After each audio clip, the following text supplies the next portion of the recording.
63 வருஷம் ஆச்சு நான் பிறந்து, இந்த மண்ணில் தான் பிறந்து வளர்ந்தோம். இந்த எங்களுடைய கருப்பசாமிக்கு அவ்வளோ பவர். எத்தனை முறை சீட்டு கொடுக்கனாலும் கருப்பசாமி பிரச்சனை கொடுக்குற கருப்பசாமி தான் இவ்வளோங்க. இதுவரையும் சரித்திரத்திலே கிடையாது. இன்றைக்கி இங்கே ஊரில் 2 சர்ச்சாக இருக்காங்க. ஏகப்பட்ட பேர் அந்த ஐயா கருப்பை எங்களை அள்ளி கொடுத்துருக்காரு.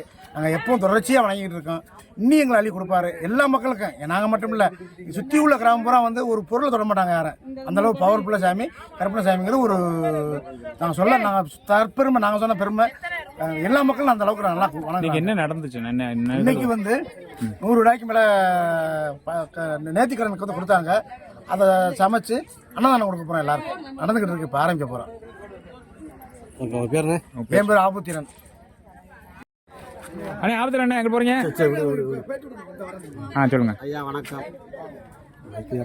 மண்டலமணிக்கம் பஞ்சாயத்து மூலக்கரை கிராமத்தில் செல்வ கருப்பணசாமி கோயில் மாவரும் இது விழா நடத்திக்கிட்டு இருக்கோம். வருஷ விழாவா இது ஆண்டாண்டு காலமாக எங்கள் பாட்டிப்பட்டம் காலத்துலேருந்து நடத்தி வராங்க. இந்த வருஷம் நாங்கள் எல்லாமே இப்போ செஞ்சு நடத்திக்கிட்டு இருக்கோம் ஐயா. இது வந்து நம்ம இப்போ உள்ள காலத்தில் இல்லை, ஆதி காலத்துலேருந்து வராங்க. நன்கொடை கிடாய்களே குறைஞ்ச ஒரு 100கணக்கான கிடாய்கள் வரும். வந்து நாங்கள் எதுவுமே இது பண்ணி செய்யல, எல்லாமே நன்கொடையாக வருது. அதில் பூரா வெட்டி ஆயிரக்கணக்கான மக்கள் வந்து சாப்பிட்டு, லட்சக்கணக்கான மக்கள் வந்து சாப்பிட்டு, நம்ம ராமநாதபுரம் மாவட்டத்திலேருந்து விருதுநகர் மாவட்டத்திலேருந்து எல்லா மக்களும் வந்து சைவ சாப்பாடு, அசைவ சாப்பாடு, நேற்று சைவ சாப்பாடு எல்லாமே நடந்துக்கிட்டு இருக்குங்கய்யா. எல்லா மக்களுக்கும் நாங்கள் எல்லா ஊரோடு இருந்து ஓசரித்து நல்ல ஒரு விருந்துகளில் எல்லாமே குறையில்லாமல் கவனித்து நாங்கள் இது பண்ணி வருவோம் ஐயா.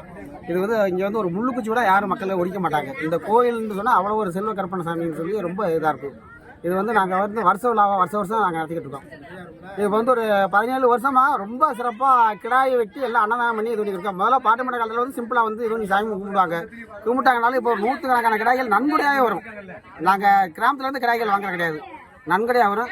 அதை வந்து நாங்கள் இது பண்ணி சைவ சாப்பாட்டுக்கும் அசைவ சாப்பாட்டுக்கும் எல்லாருக்குமே நாங்கள் சேர்த்து செய்வோம் ஐயா. என் பேர் திருவேங்கட ராமானுஜம் என்ற தேவரியா. பிளே ஸ்டோர் மற்றும் ஆப் ஸ்டோரில் இருந்து பாலிமர் செயலியை QR கோடு மூலம் பதிவிறக்கம் செய்யுங்கள். செய்திகளை உடனுக்குடன் பெறுங்கள்.